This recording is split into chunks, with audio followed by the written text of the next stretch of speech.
Olá, eu sou André Miceli e esse é o podcast da MIT Technology Review Brasil. Hoje eu, Rafael Coimbra e Carlos Aros vamos conversar sobre Deepfake. Esse podcast é um oferecimento do SAIS e da Salesforce. Nossa conversa de hoje se baseia num artigo da Karen Hall, cujo título é "O dono do WeChat acha que os deepfakes podem ser bons". A ideia de comercializar a tecnologia no entretenimento e para comércio eletrônico faz com que a empresa peça aos reguladores para que sejam lenientes com os deepfakes. O artigo fala sobre um estudo conduzido pela Tencent, a dona da WeChat, uma das 3 tech giants chinesas, onde ela alega que o deepfake pode ter outras aplicações e pode ser uma tecnologia aplicada ao entretenimento e à criatividade. Ele foi traduzido por 2 acadêmicos, o Jeffrey Ding e a Caroline Meinhard, e ele traz exemplos de aplicações onde a Tencent enxerga o deepfake sendo usado para o bem. Uma das aplicações está associada à produção de filmes e à melhoria das imagens de TV, e onde ele traz o exemplo do Velozes e Furiosos. Ele fala sobre a personalização do entretenimento, o entretenimento hiperpersonalizado, onde você pode colocar a sua própria imagem dentro de jogos. Fala sobre a melhoria do e-commerce, onde a tecnologia pode ser usada para gerar modelos virtuais com diferentes tipos de corpos e etnias. Fala sobre avatares virtuais mais realísticos, e ali isso pode ser usado para âncoras de TVs, figuras históricas, imagens que podem compor documentários. E fala sobre ajudar pacientes afetados por doenças crônicas, como, por exemplo, a esclerose múltipla, que faz com que as pessoas parem de falar, e a tecnologia pode perpetuar ou manter a voz dessa pessoa, mesmo após os momentos mais críticos da doença. A Tencent reconhece que a tecnologia pode causar problemas, principalmente na pornografia e na geração de imagens que podem ser usadas para ações criminosas em geral. Mas a empresa, ela se coloca como otimista de que essas vantagens não devem representar o fim da tecnologia ou um excesso de regulamentação em torno dela. É claro que é fácil para uma empresa que se beneficia significativamente da comercialização dessa tecnologia se posicionar dessa forma, mas é bem verdade também que as áreas de aplicação, essas 5 áreas de aplicação que eles colocaram como exemplos, parecem realmente ser promissoras. Minha pergunta para o meu amigo Rafael Coimbra é: você gostaria de fazer deepfake em que situação? De mim mesmo? Fazer um clone de mim? Poderia estar gravando aqui esse podcast com uma voz sintética, e enquanto eu tô na praia, se não fosse um momento de pandemia, olha que maravilha. Eu sou otimista em relação ao deepfake, André, porque é interessante a gente notar que na história das tecnologias, quase sempre elas surgem para o bem e depois elas são estragadas. Tá aí a internet, estão aí as redes sociais para provar isso pra gente, nascem ali com um espírito democrático, dando voz para as pessoas, e de repente vem alguém e começa a espalhar notícia falsa, tem discurso de ódio, tem esse lado obscuro do humano digitalizado. No caso do deepfake, é o contrário. Ele nasce, na verdade, essa técnica, né, principalmente de fazer o sincronismo dos lábios, né, o lip sync, já existe desde os anos 90. Mas nos últimos 5 anos é que a coisa começou a evoluir tem alguns pesquisadores ali em 2016 que já vinham com coisas muito impressionantes, mas o termo mesmo ele surge ali em 2017 na Reddit, num fórum de discussões onde um usuário com esse nome, Deepfake, divulga um código aberto para fazer essas manipulações, ou seja, inserir rosto de uma pessoa no corpo e no rosto de outra pessoa. Começa ali esse uso para colocar rosto de atriz famosa em rosto de atriz pornô, a coisa viraliza, todo mundo, como era um código aberto, começa a fazer esse tipo de aplicação com diversos fins, não só dentro da pornografia, e a coisa viraliza de uma tal forma que depois surgem aplicativos, e hoje o nível é impressionante do uso do deepfake. E aí, por isso que eu estou fazendo esse histórico, para mostrar como ele nasce errado, e está na hora da gente inverter o jogo, pegar isso e usar para fazer desde uma boa peça publicitária, desde filmes. A gente tem visto aí, quem acompanhou o Irlandês, a técnica, e aí, óbvio, num nível Hollywood, em que o Robert De Niro teve ali o seu rosto rejuvenescido junto com o Al Pacino, um negócio impressionante, mas essa tecnologia já está na nossa mão, já está em aplicativo. Cabe a gente misturar essa tecnologia com criatividade, pensar para o bem e aí evoluir para que a gente tire esse estigma de coisa ruim do deepfake. Agora, tem uma questão que é problemática, que é o uso de deepfake em campanhas políticas. Adversários criando cenas que nunca aconteceram de fato e ajudando a formar a opinião pública através dessas imagens, vídeos de políticos adversários dando declarações que nunca deram de fato, coisas do gênero. Mais da metade dos americanos dizem que não seriam enganados por um vídeo de deepfake. Essa é uma matéria na ZDNet feita com republicanos e democratas em geral, e os democratas, em sua imensa maioria, mais de 93%, alegaram que não seriam enganados por um vídeo de deepfake em determinadas situações. Isso me parece um risco muito grande.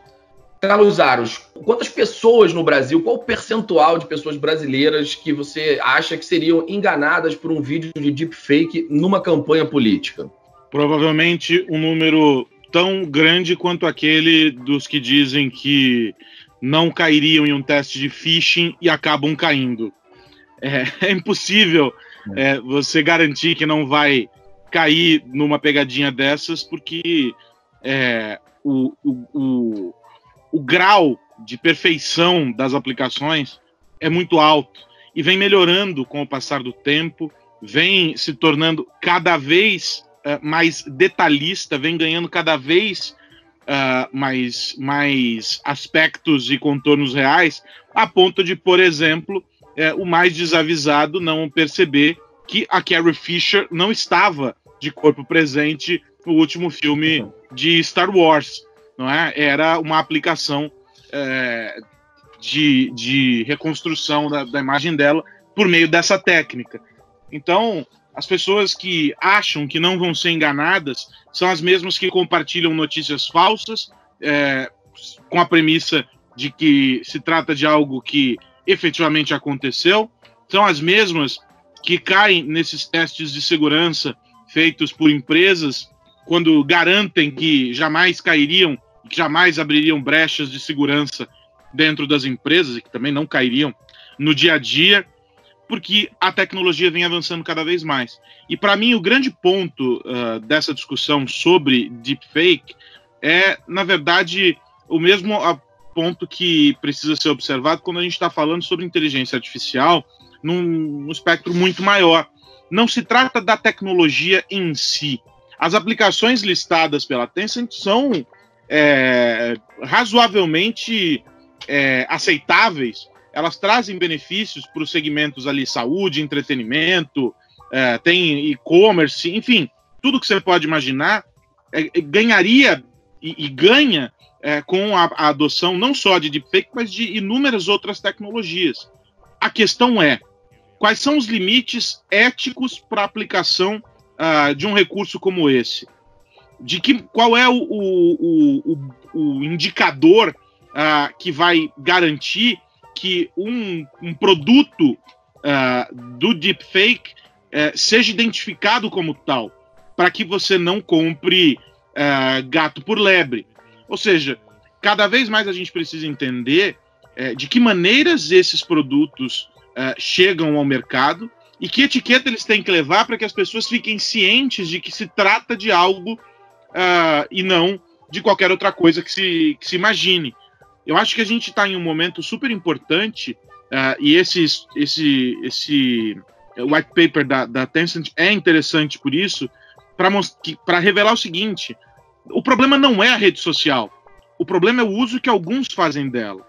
O problema não é a inteligência artificial, mas o uso que alguns fazem dela. O problema não é a coleta de dados, mas a forma como esses dados são utilizados e a falta de transparência sobre essa coleta. Assim como o problema também não é deepfake, e sim o uso que alguns escolhem dar para esse recurso tecnológico. Você toca num ponto importante, porque o que a gente vê aí ao longo da história é que a tecnologia ela sempre surge antes e a regulação vem depois, seja uma regulação oficial ou uma autorregulação. Concordo contigo que talvez para o uso do bem seja importante que as empresas que façam esse tipo de manipulação coloquem ali um tipo de um selo de aviso, né? Olha, esse vídeo foi manipulado, para que a pessoa depois não se sinta enganada, para que haja transparência por parte das marcas e o deepfake seja bem visto, bem aceito, porque realmente é praticamente impossível, dependendo do nível de como é feito o deepfake, que a gente perceba. Isso começou ali com vídeo, já existem golpes de deepfake feitos com voz,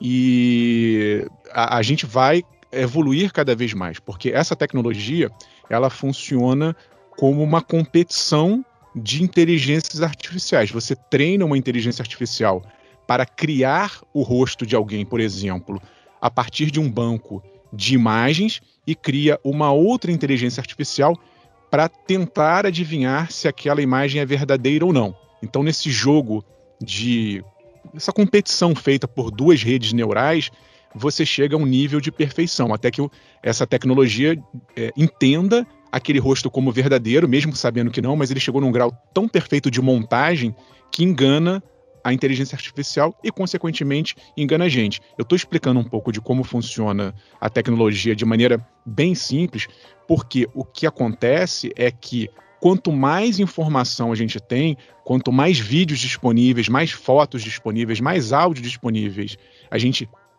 tiver na internet, melhor essas redes conseguem ser treinadas. E no caso de figuras públicas, isso é um problema, porque a quantidade de informação que circula hoje de material midiático, digital, na internet, de um candidato, por exemplo, ou de uma personalidade de entretenimento, é absurda. Então, essas redes tendem a ser mais inteligentes e a criar ainda mais um desafio. Então, se por um lado, quem faz o deepfake do bem deveria alertar, ao mesmo tempo não dá para contar que todo mundo vai ter essa posição. E aí é a hora de autoridades e empresas que investem em tecnologia da segurança desenvolverem mecanismos de identificação que os olhos humanos não vão ver, essa é a verdade, mas como se tivesse ali uma tecnologia por trás que conseguisse entender ali num framezinho, num pixel da imagem que aquilo ali foi feito de maneira falsa, alguma forma de rastrear ou de entender e perceber a falsidade daquilo ali, porque eu não acredito que nós humanos seremos capazes de identificar deepfakes, já não somos, dependendo do nível, mas isso vai banalizar de uma maneira tal que não seremos capazes de identificar. E aí a gente tem um outro ponto nisso, que enquanto esse processo não se torna claro, e esses parâmetros todos, né, que a gente está discutindo aqui não são aplicados, ferramentas são colocadas no mercado, como aquele Face App, era o nome dele, fazendo a brincadeira e popularizando essa história de você poder aplicar a tecnologia para trocar a sua imagem e tudo mais, e como nasce como uma grande brincadeira, acaba arrastando as pessoas numa onda, e esse aplicativo vai e volta de tempos em tempos. Mas a lógica por trás ali é muito simples. Enquanto a gente não estabeleceu parâmetros para os usos, as aplicações e tudo mais dessas tecnologias, como deepfake, nós estamos engrandecendo o banco de dados, estamos fazendo com que cada vez mais as plataformas tenham informações. A gente publica fotos o tempo todo nas redes sociais, nós estamos sendo monitorados por câmeras o tempo todo e as imagens estão sendo carregadas na nuvem. Na China, por exemplo, um debate cada vez maior para reduzir globalmente, inclusive a China sendo protagonista desse debate, para reduzir restrições para o uso de reconhecimento facial. Enquanto isso, a gente está fazendo com que os bancos de dados fiquem cada vez mais gordos com as imagens de todos nós, sem que nós tenhamos controle sobre isso, sendo que nós somos os proprietários desses dados. E aí, já que não tem regra nenhuma para isso, se faz o que muito bem entende com tudo isso. E aí a coisa fica cada vez pior, porque quanto mais tempo passa sem que esses parâmetros e as regras sejam definidas de maneira clara, pior fica a situação, porque os dados estão aí e todo dia a gente aumenta a nossa capacidade de geração desses dados para esses bancos de dados espalhados por aí, sobre os quais a gente não tem a menor informação. E o dano potencial, se a gente imaginar o volume que, especialmente nessa questão política, o volume de insumos, de inputs que se pode dar para os algoritmos que geram o deepfake, aí é monstruoso, porque esse material já está lá e é um deadlock, porque o político precisa gerar material para espalhar as suas ideias, material de verdade, ele precisa estar na internet, ele precisa estar no YouTube, ele precisa estar nas redes sociais, ele vai gerar vídeo, ele vai fazer campanha, e isso naturalmente vai gerar mais insumos para desinformação. O que acontece com as fake news, mesmo depois delas serem desmentidas, aquele estudo do Sinan Aral, professor do MIT, onde ele mostra a velocidade de uma fake news se espalhando e a velocidade das pessoas tentando conter essa mesma fake news depois que ela é descoberta, a velocidade da fake news espalhando é 5 vezes maior. E então, isso mostra que o dano feito nunca é recuperado. E por mais que os algoritmos de inteligência artificial que combatam esses vídeos, eles busquem indicadores falsos de ativação de luz, sombras, padrões, enfim, que tenha tecnologia de verdade para tratar e identificar quando um vídeo não é real, a gente sabe que ele vai causar um estrago depois de feito. E isso tem um risco potencial muito grande. Por outro lado, se você parar para ver esse projeto Revoice, projectrevoice.org, vale dar uma olhada, onde eles mostram o uso da tecnologia para combater esclerose lateral amiotrófica.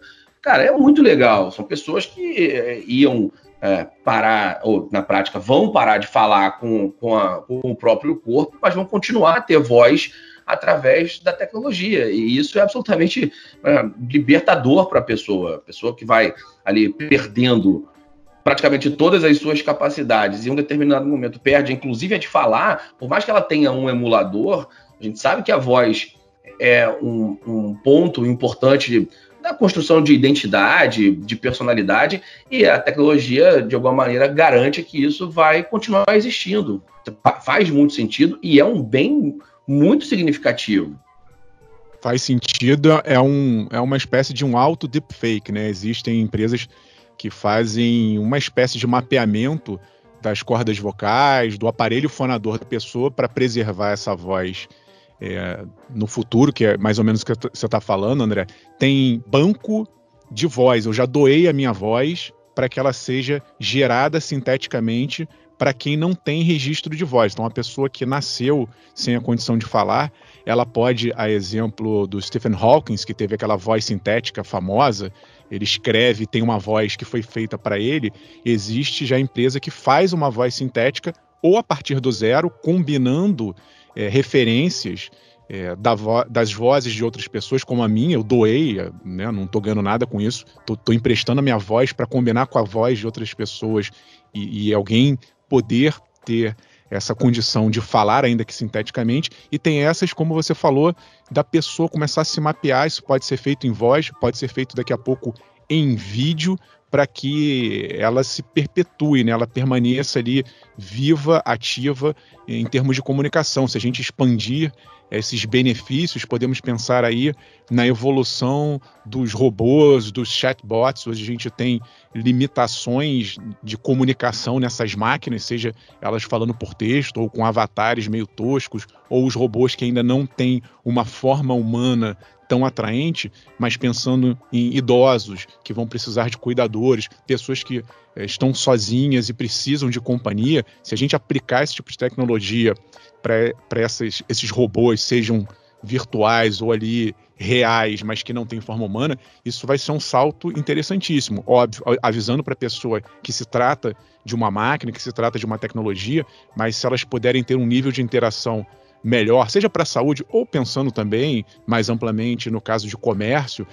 A Samsung apresentou no início desse ano um projeto que se chama de mídias sintéticas, você criar digitalmente do zero alguém com feições humanas e que você consiga interagir. Isso abre um campo absurdo para o nosso nível de interação com essas pessoas que não existem, que são criadas digitalmente a partir de tecnologias parecidas com essa. E pensar nisso especificamente, quando a gente olha aqueles pontos que a Tencent escreveu, pensar nisso para hiperpersonalização de entretenimento é muito legal. Imaginar que você vai poder colocar, participar de um filme e vai botar o seu rosto em um determinado personagem, vai pagar para tocar com uma banda. Isso gera oportunidades para o comércio que são muito significativas. Imaginar que você vai usar sua tecnologia para se colocar num determinado ambiente de comércio eletrônico e vai virar um modelo virtual para experimentar uma roupa, é uma tecnologia que tem uma aplicação prática muito legal e ajuda a resolver o problema fundamental de e-commerce de roupa, especificamente, que é essa questão da experiência. Então, enfim, como o Rafa abriu dizendo, acho que a tecnologia precisa sim ser vista sob a perspectiva positiva, e a gente precisa educar.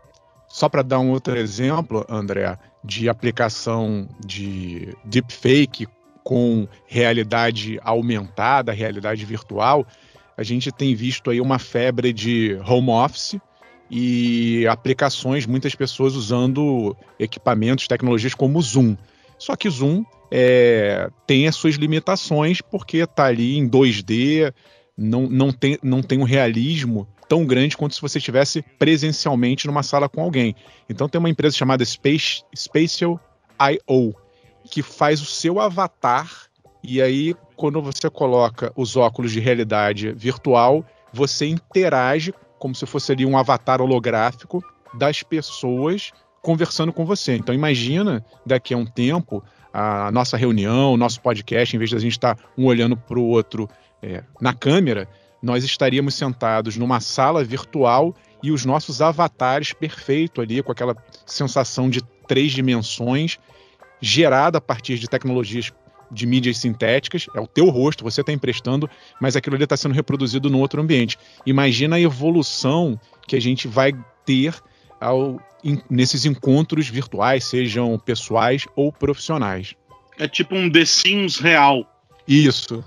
O Facebook estava trabalhando em um projeto como esse, eu não sei, eu vi notícias disso ano passado, talvez, e o objetivo era justamente esse, que as pessoas criassem o seu avatar para interagir com outros avatares à distância. Não necessariamente você precisaria usar a limitação do texto para conversar, né?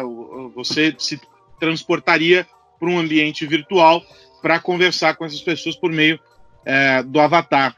Os gigantes todos têm trabalhado nisso, e no caso da voz, uma porteira foi aberta para que a gente passe a se relacionar mais com essa experiência sintética, vamos dizer assim, com os assistentes de voz. A gente não pode esquecer que hoje a gente já interage com uma mistura disso quando a gente conversa com a Alexa, quando a gente interage com o Google Assistant, ou seja, não diretamente com essas aplicações, mas de alguma maneira híbrida, já caminhando para uma relação mais próxima com o que seria a construção da máquina. A porteira foi aberta por meio desses assistentes, que estão sendo naturalizados na rotina das pessoas, ou seja, não tem mais uma barreira de resistência, e aí, à medida que isso começa a chegar para outros ambientes, em outros formatos, outros recursos, já não existe mais estranheza. E aí as pessoas começam a interagir com esse tipo de mídia sintética de uma outra maneira. E a porta foi aberta pelos assistentes pessoais. Se a gente for, os assistentes de voz, né? Se a gente for considerar que nos Estados Unidos mais da metade das casas tem pelo menos uma caixinha de som inteligente, é muita gente interagindo já com esse modelo. E um ponto que o artigo da Tencent não coloca, mas que é um ponto conhecido sobre a questão dos deepfakes, que é o ponto comprado pelos transhumanistas, aquela galera que acredita que a inteligência artificial emulando o seu comportamento diante de memórias e experiências que você teve te torna eterno. Então, deepfakes de parentes e pessoas que já morreram, para que eles interajam com você através, mesmo ainda que através de vídeos ou hologramas, é um campo de estudo que pode aí amenizar, enfim, a dor, a saudade de pessoas que perderam entes queridos. Bom, mas André, só um ponto sobre isso. Esse é um caso que entra no âmbito mais profundo do debate ético, né? Sobre oferecer por meio da tecnologia essa possibilidade de vida eterna. E aqui vida eterna com milhares de aspas. Tá? Claro. Por exemplo, a discussão, eu citei aqui a Carrie Fisher em Star Wars, mas teve aquele projeto eu não me lembro se foi com o Elvis Presley ou com o Michael Jackson, ou talvez com ambos, que não era nem com deepfake, mas era uma espécie de holograma, eu não sei exatamente, sim. Era com holograma, não era? Aquilo sim, também levantou também um debate sobre, poxa, peraí, o cara morreu, nós vamos continuar usando as imagens dele, vamos continuar usando a figura dele como se estivesse aqui. E aí, nesses casos também, dessa matar a saudade ou reduzir, amenizar o sofrimento, entre inúmeras questões sociais e psicológicas ali, entra um debate ético ferrado sobre os limites de tudo isso. Espera aí, o indivíduo deixa de existir no plano físico, mas a gente carrega ele para uma figura digital. O cinema é confrontado com isso quando faz essas escolhas. Se não me engano, Velozes e Furiosos, né, teve isso.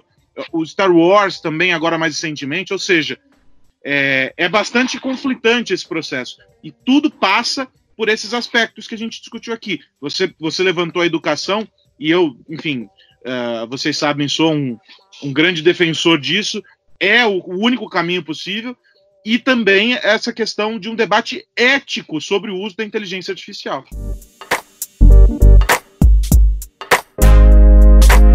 É isso. Vamos virar a chave, porque hoje falamos mais do que o normal. Rafa, qual a notícia do dia? Eu tô ansioso, André, para saber como vai ser a batalha do Lobo-Guará com o Pix.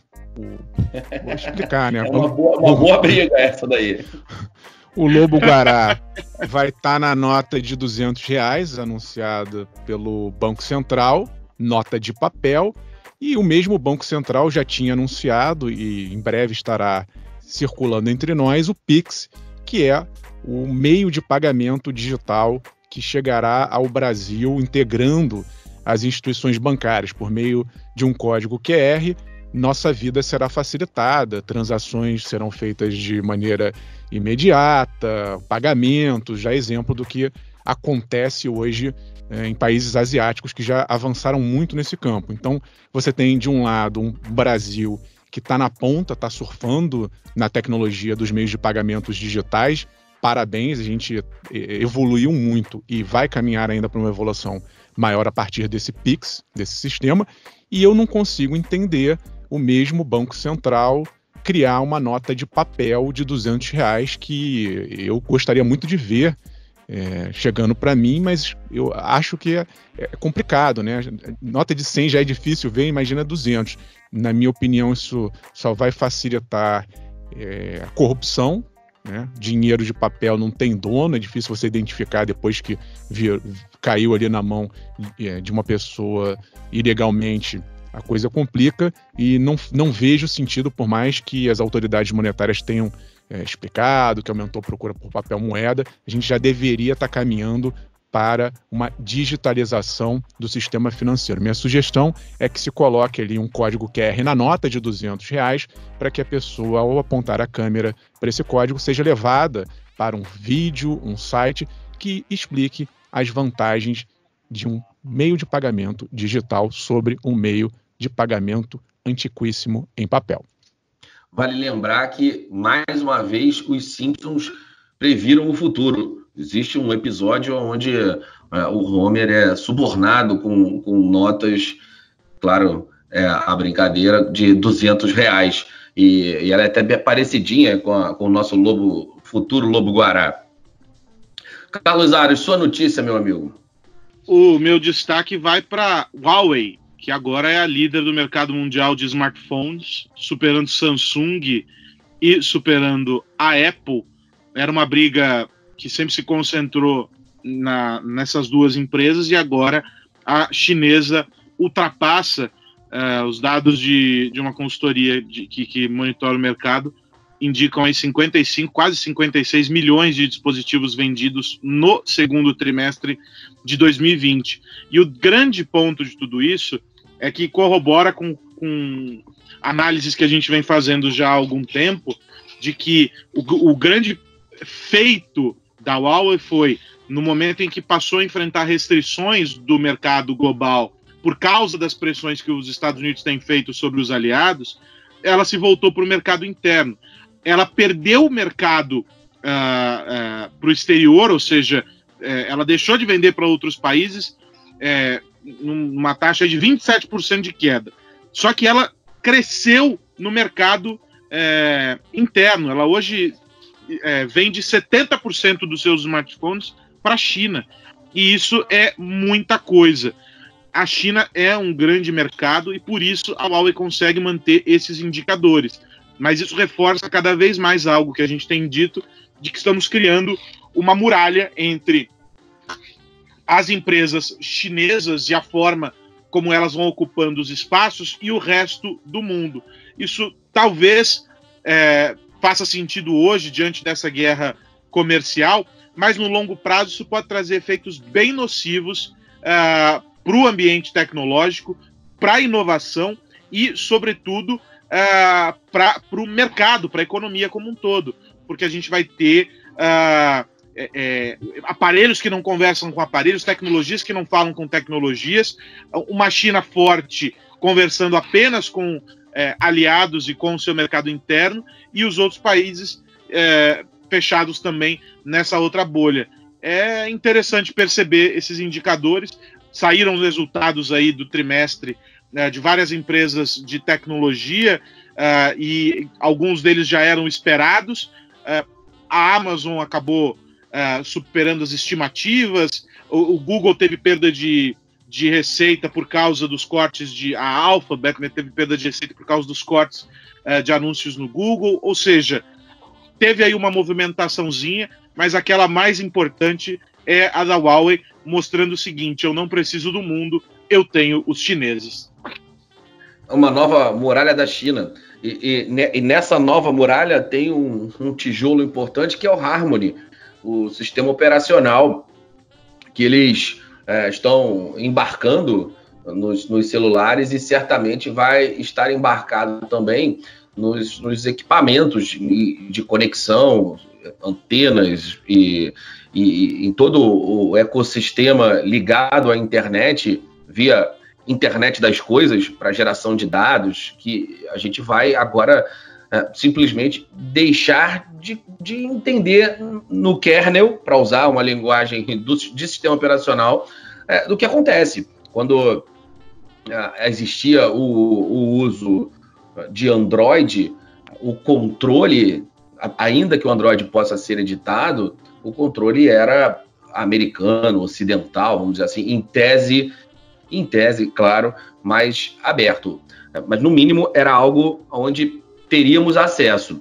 Quando a gente vê essa evolução acontecendo e se baseando num sistema operacional sobre o qual nós simplesmente não sabemos nada, isso me parece ainda mais arriscado.